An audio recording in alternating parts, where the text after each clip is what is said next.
All right, I wanted to do just a quick video about nonsense that I've come across for a bit.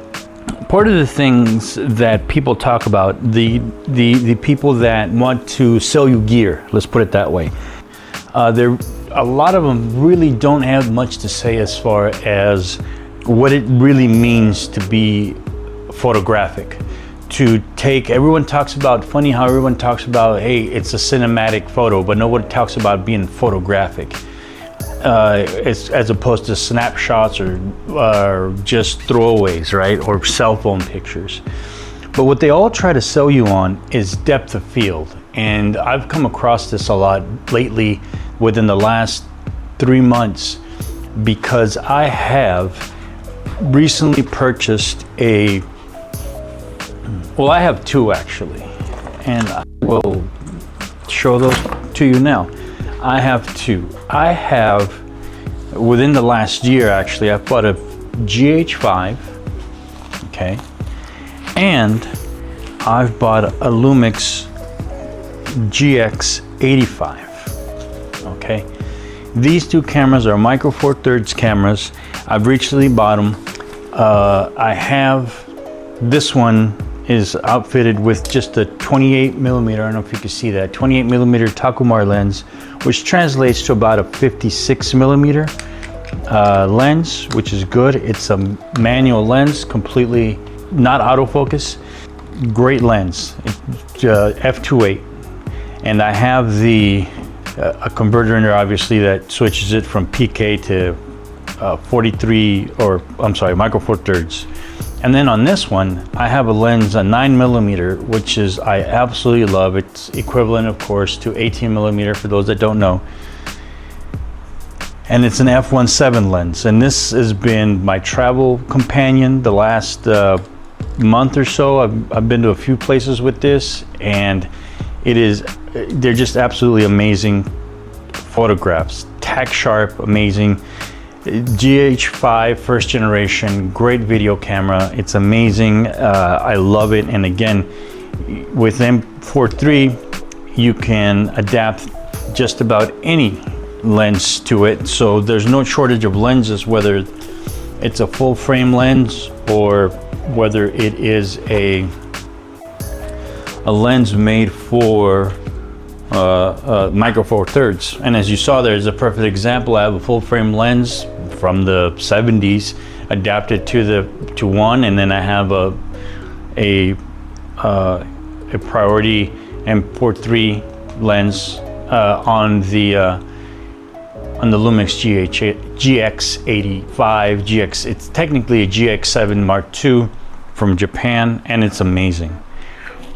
Now, why do I bring out those cameras? Because everyone talks about those cameras doing two things: not being good in low light, which is false, and not having the depth of field that you need, which is also false. Because everyone wants a crazy depth of field that really doesn't exist anywhere in a professional sense. Just looking through this, we're just gonna flip through a random fashion magazine, okay? I was in France, and I bought this magazine along with an art magazine, because I love, art photography sort of thing. So, thumbing through it, there is no shallow depth of field here. Probably shot at f5.6, f8, maybe even f11. Same with this photograph right here. And these are just random pictures, walls. These are studio walls. Again, depth of field doesn't come into account in these photographs. This photograph, you can see the texture on the wall. It's not blown out. Studio. Here's the one that called my attention the most. This one. There's detail in the background as far as it's not tack sharp, but guess what is? The clothes are. Right? This is probably shot at f8, f5.6. There is no blown out. You can see clouds. Nothing is blown out. The same with this. This technique is used with a darker background, and the lighting takes care of this, right?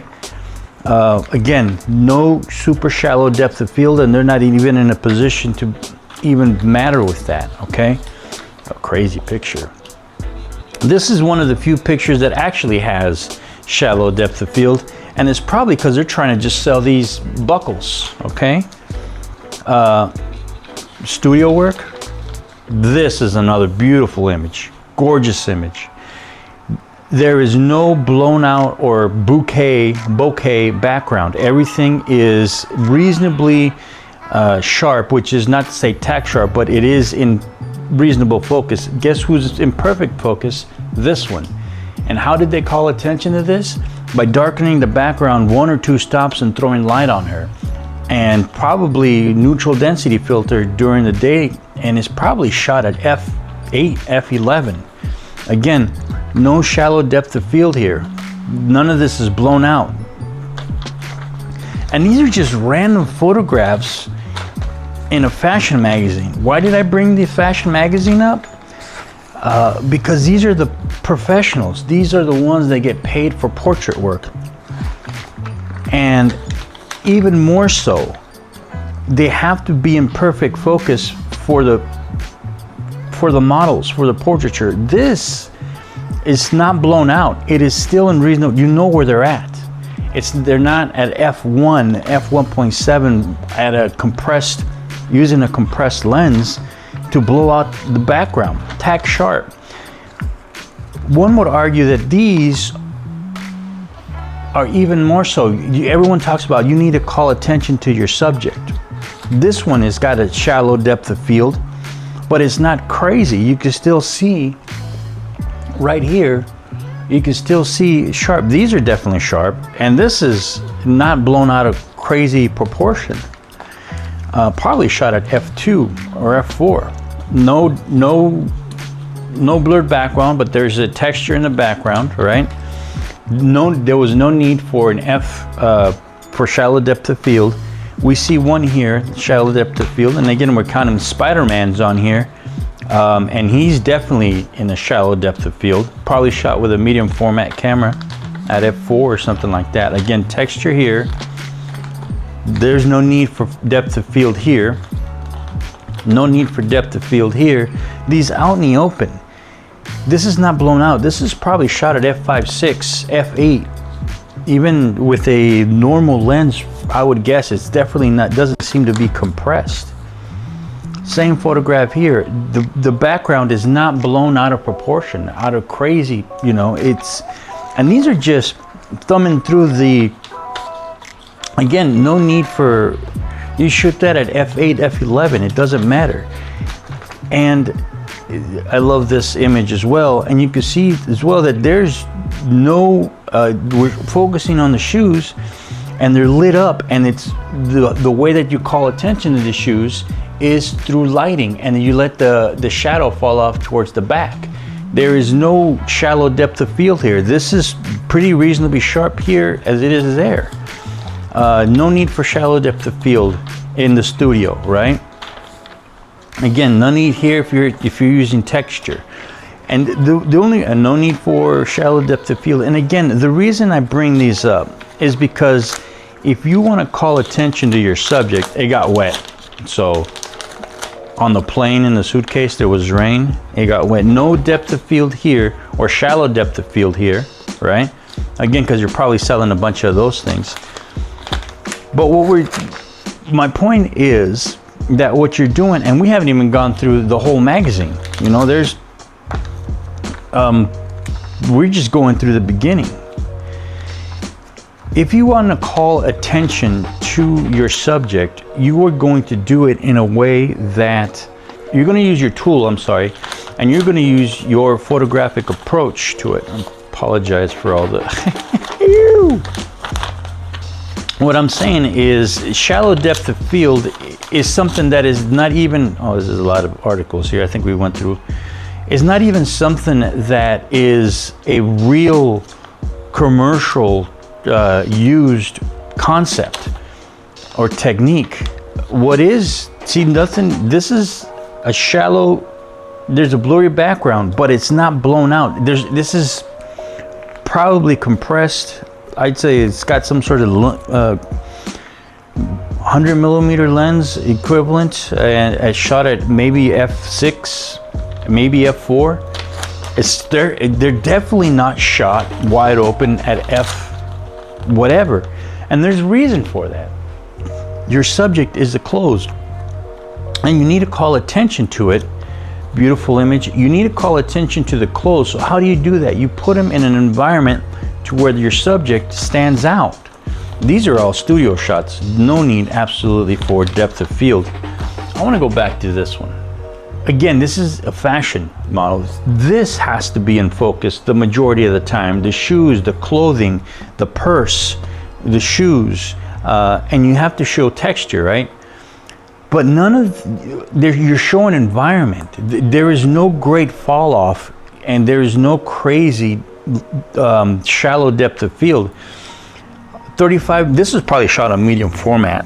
You know, that's if it's professional. If it's shot on 35 millimeter, it's probably the equivalent at f5.6 with a 100 millimeter lens. This, you could see everything here as well. This is all in focus right here, or reasonable focus to where you can see it.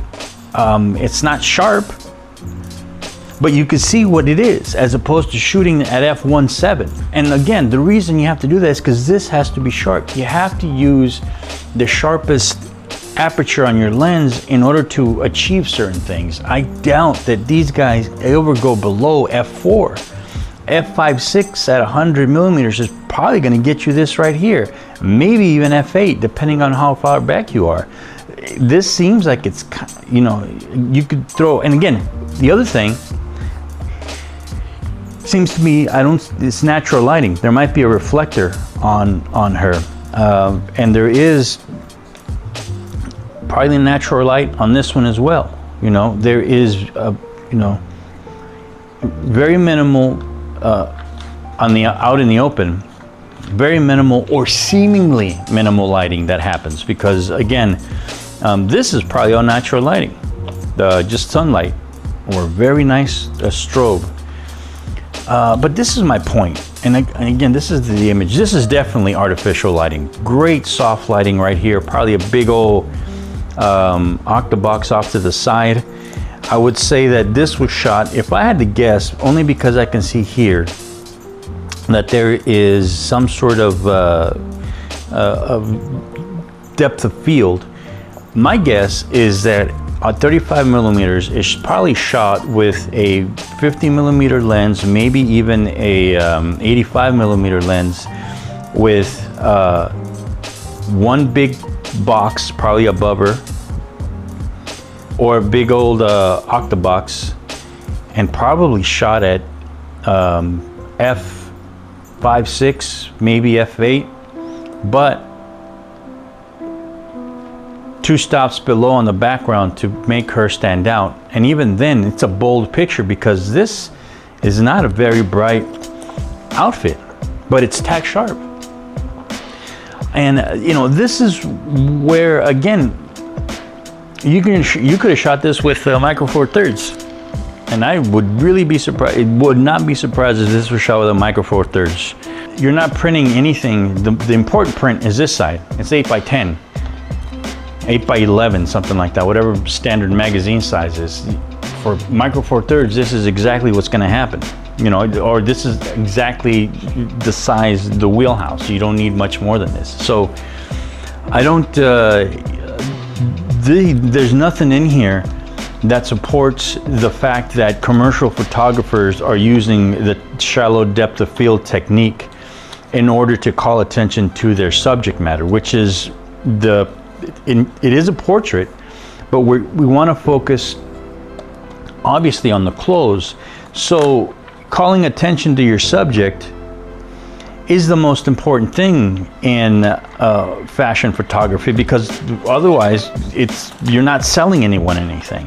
And this, and even right here, this, even there's similar colors everywhere. But what was this person able to do, or this photographer able to do in this situation? You're still there's nothing blown out. Very clearly here, you can see it's probably shot at this is probably shot at f5.6, f8 compressed with, you know, with a long lens probably. And that's you know, you have to deal with what you have to deal with, whatever the elements gives you, whatever it brings. If you can bring lighting to the situation, bring it. And again, here, there's no need for depth of field because you're in the studio. And again, studio work. Obviously, this photograph has got very shallow depth of field because you have the eyes and the nose and the mouth, and then the fall off right after the cheekbones goes away. So this is obviously a shallow depth of field. Again, no need, this one doesn't have background blown up, no need for depth of field technique in that situation. And you know, it's, again, no need for depth of field, no need for depth of field. And as a photographer, you have to be able to pick your situations. You want to go to the park and shoot? Well, you know what? It's going to be a problem because you want everything blown out. But at the same time, you could do exactly what was done with this other photograph in the field, and just stop down and be for a more dramatic and a beautiful photograph. Again, none of these are incorporating, you know, there's a park called Balboa Park, and if you wanted to do this fashion shoot next to a door sort of thing, it's very easily attainable. No shallow depth of field technique needed there. No shallow depth of technique needed there because it's the background. Perfect example. I love this right here. This is an example, and then I'm gonna get off my soapbox. This is no technique needed for this. No shallow depth of field needed for this. But for this, we are calling attention to our model here. And I don't even know if this is possibly also incorporating this, but this is not blown out, obviously, and you can't do that because they're reasonably on the same focal plane. But nobody decided to blur this out. There is no, it's not shot at some crazy like f1, f2, even f2.8 with a focal with a long lens. It's, again, this might be shot, it looks like it's shot, from my eye, it was probably shot with a 50mm lens, maybe 85mm lens, 35mm equivalent, and probably shot at f6.5, f5.6. This seems pretty sharp. It could even be shot at f8, depending on how they wanted this light to happen. It looks like low light, but there's no way they went below f5.6. This is too sharp. But they didn't take it away, you know, it doesn't take away from the fact that we are focusing on this outfit. She was dressed a certain way to stand out. And, you know, and this is just a quote unquote random magazine with another example of photography of a portrait that stands out without blowing out the background. All of this could have been shot, right? With, it could have been blown out shooting at f1.7 or something like that. But the dangerous part to shooting at f7, f2.8 is that you may not be able to get her as sharp as you want to be. So you shoot higher. This is shot at f5.6, f8 probably. Everything is in focus. But the technique was used to call attention to her in one way, shape, or form. You know, it's another example. Again, no need for shallow depth of field in studio work. You don't need that. So are you telling me that these guys, even though they have super fast lenses that probably open up to f2, f2.8, f2, f1.7, that they decided to not do that on purpose and just be able to shoot at something that looks like f8 maybe, with some lighting on here, depending on how close they were. Nothing behind her is blown out. Nothing behind her is blown out. This is probably shot at f4, f5, 6, because I'm guessing there's very minimal natural lighting on her, but it's shot during the day in a garaging complex or something like that. But again, she stands out. She's got a vibe. Now, I can see the argument. Again, you can see the the paintings on the pavement there. And again here, you can make the argument that, okay, Danny, but we're talking about models. We're talking about, let's see what the back page is. Back page is super sharp tack, no need for shallow depth of field technique there. No need, and here, all of this could have been blown out with a 1.7, right? And these are probably shot on medium format, so you would have an even easier time to blow out the rest. But artistic picture, still reasonably focused, but not as sharp as something else. Beautiful picture, again, shot. This one is a shallow depth of field. Calling for a mood. And here's another perfect example. Again, I'll get off my soapbox in just 1 second, just to say, all right, Danny, but you know, this was shot at f8, f11, man, maybe even f16. There's too much in focus back here, right? This one probably not shot. This is probably shot with, it seems like a low light situation, but right here, it looks like it was in the day and probably high noon, the way that the sun is falling on her face, and she's got to look up so that the brim doesn't cast a shadow here. Broad daylight, probably shot at f11, something like that, to get the nice high, you know, some sort of reason. It could have been shot at f8 too, to get some sort of reasonable sunny 16 roll thing happening. But I could see the argument, yeah, but Danny, one, you know, they're models, they know how to move, they know how to do this, they jump out at you in the picture. That's true, but as a photographer, what I do, when I've been hired to do photo shoots, unless it is specifically for someone that already has an idea of what it is that they want to do, I want to do X, Y, Z, and essentially it's just like, Dan, I just need you to show up and press the shutter button. That happens very rarely. What we do come across a lot is regular people that want to have professional portraits of themselves. So what you have to realize is that it is your job to manufacture that photo now. Now you're not taking a photograph, you're making a photograph. And you need to understand that concept.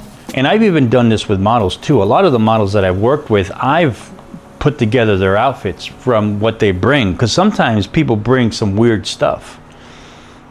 And I have backup stuff that I'm like, all right, for all body types, I want to do this, all right?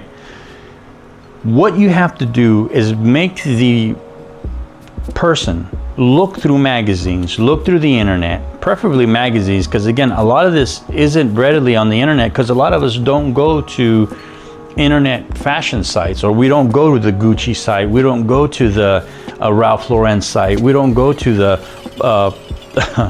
Prada site, we don't go to the Spider-Man site. What we do is just go through the internet and flick and probably Google fashion images, and that's, you know, you get a very broad definition of what that is. But if you start looking through magazines and through portraits, the client is going to be able to say, hey, I want this vibe. And then from there, I've gone so far, especially even with like couples, but a lot with people who just want to portrait themselves. I've gone so far as to say, show me your outfits or send me pictures of your outfits. You don't have to wear them or put them in the magazine. Throw them on the bed. I want to see what you're bringing, so that I can start creatively thinking of a location of where we can go shoot, if it's something other than a studio shoot if they want. Believe it or not, some people are shy. They don't want to be out in the open taking photographs. They want to be in a controlled environment like a studio and just shoot, which is absolutely perfect. And you've seen a million photographs right here of studio work and studio lighting, where again, depth of field is a zero issue. Perfect example, we've seen this one. Zero issue with depth of field. You have to learn how to light it and get your backdrop going. And here, again, depth of field, you could have blown all this out and you could have brought your own light and taken a picture different ways, but they're selling this. This is worthy. So what you do is you ask them, this is a perfect example right here. This is styled out to the nines, right? This is a professional shoot. This is definitely a most casual shoot. And you can absolutely do this to where, like, I just want a simple shoot, a portrait of me, and I'm like, all right, well, lay out what you have. And then they'll show me some shoes, they'll show me the jeans, the white t-shirt, and something, and I'm like, okay, that's great. Do you have something to go over, something stylistic, something that'll make it jump a little bit, style it out a little bit? And let's think of accessories. Let's think of a hat. I don't know if we can see that. This is the baseball hat. Let's think of that. And just go out and take super casual pictures. Now, are they going to give you this look? After a while, they're definitely, blue steel is hard to come by in a layman's world, right? In a normal person's world. Blue steel is hard, but this is blue steel. This is just after maybe 20, 30 photographs, they start to relax. You have them close their eyes, take a breath, slowly open them, and then you start clicking and shuttering, and you get that. It's digital, it doesn't matter. You blow it out of the water. You can make 1,000 images to get what you want artistic. You have to think artistically as a photographer. You can't just, here's another perfect example. This is amazing. What would I have done? I would maybe just had a reflector just to throw in just the tiniest bit of detail right here, but that doesn't matter because it's a mirror image. You have the detail on this side. We don't need it all both, right? You're dealing with a very dark thing here. Again, this door seems to come up in a lot of these places, right? It's natural lighting come in. It doesn't even seem like they cropped the picture up a certain way, okay? It works, it's amazing. Just some nice fitting, and that's the other thing. They have to be fitted. I asked one guy wanted me to photograph him in a suit, and I told him, brother, do me a favor. If you buy off the rack, buy off the rack. But please go to a tailor and have the suit tailor-made for you so that it's form-fitting. And this guy had an athletic build, and he said, dude, I don't know, man. So I'm like telling you, it's worth it, man. Even if you just go to wherever it is, you buy off the rack, make sure it's a decent size, and either have the in-house tailor or go to your favorite tailor or someone else that somebody might recommend, and get your suit fitted, because we need you. If you're hiring me for a professional picture, let's make you look like a pro. So obviously we have stylists involved here that make the image, make the clothes fit the person, fit the model. They're nice, form-fitting, casual outfit. It's beautiful. And all you needed to do was just be able to, again, this is really close to blue steel. If you don't know what blue steel is, man, I don't know what kind of photographer you are, all right? But this is very close to a situation where you would, again, take a bunch of pictures and you have to now start kind of posing them. And this is why you collect magazines. This is why you look at pictures. This is why you probably started cutting out these pictures and put them in folders, or finding the things online and made a big portfolio of model poses that I had. It's funny, I had this pose book, and it's a big old, it ended up being this big old binder full of all these photographs that I printed out from the internet, put into the transparent page protectors. I had that for the longest time, but I had it digitally, and I've turned it into a PDF since then. Why? Because somebody from the community, photograph community, asked, hey, does anyone have some sort of complete pose books as to what to do with your hands and what to do with your arms and what to do with your feet? Then I said, hold on, I just happen to have that, and it's categorized the way that you said so. And boom, finally somebody else made use of it. This photograph I love because, again, this is close to blue steel. It's shot with the background in reasonable focus, tack sharp right here, obviously, and we're shot in midday. So you get the shadows in the eyes, but it doesn't really matter.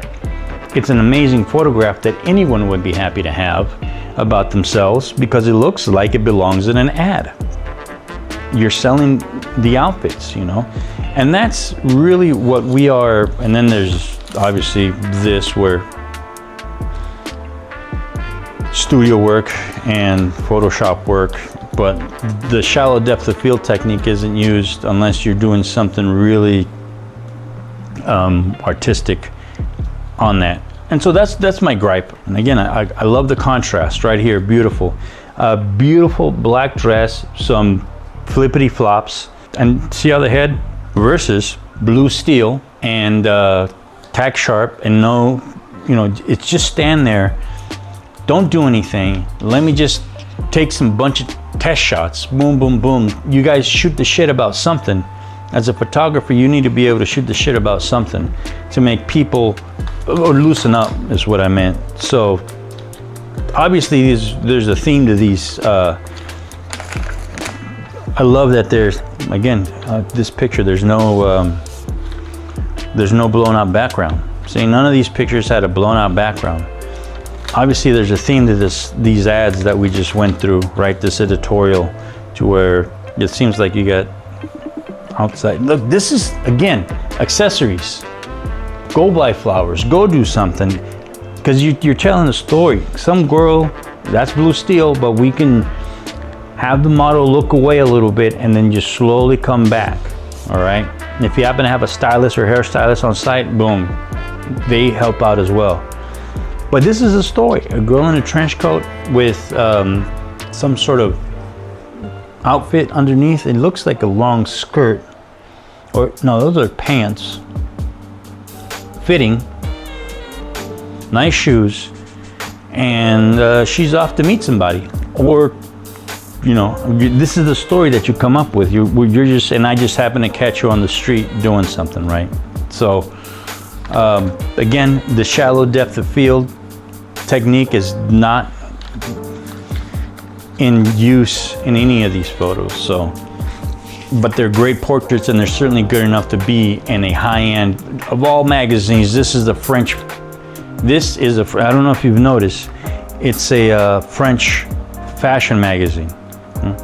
Of all things, you know, if it's good enough for a French magazine, French fashion magazine, it's good. And this is interesting too, because while this is seemingly is a catwalk picture, you still have everyone in focus here. She's in the dead center of the picture. Man, there's so much. Just again, French fashion magazine. Great example here of the lack of depth of field. And again, I love this picture because if you see the reflections in her eyes, it's a very small light. So it's just a flash on top of the camera, or maybe even a little higher. It might be, yeah, because the flash, the little lights are in the top half of her eyes, and it's boom. What are we doing? What are we doing there? We're selling what, rings, where it's a beautiful portrait. I love the fact that her head's cut off, see? And it is, I don't know, selling coffee, something. It's just a nice portrait to have. And then this side, we have a portrait with no blown out background. You can see this. It's got textures in it. And this is the thing people don't realize. And again, if it's good enough for this magazine, it's good enough for all. Again, studio work. No need for shallow depth of field technique. And this is another great example, because obviously Beyonce's taken a million pictures, but she's not a professional model per se, but she has model training. She knows how to move. She knows how to look at the camera. She knows how to take pictures, and she knows how to sell clothes, among a bunch of other things, including her music, right? Perfume, she's got a bunch of stuff that she sells, right? Probably a small studio. She's just right up against the wall. How can I tell? Because the shadow's right there. It's just a big old light on the side, on her, one up and at him on her side, Where's the shadows? It's up on top and it's to the right. See the shadows go that way? I'm assuming it's a big old octabox or some sort of big, huge 80-inch umbrella, 80-inch octabox, something huge. All you need is one light. Anyway, that's me on my soapbox saying that. This magazine, I don't want to put the name on it yet because again, hopefully all we saw was ads. There wasn't any grand example in any of those photographs of shallow depth of field. There was no one shooting wide open.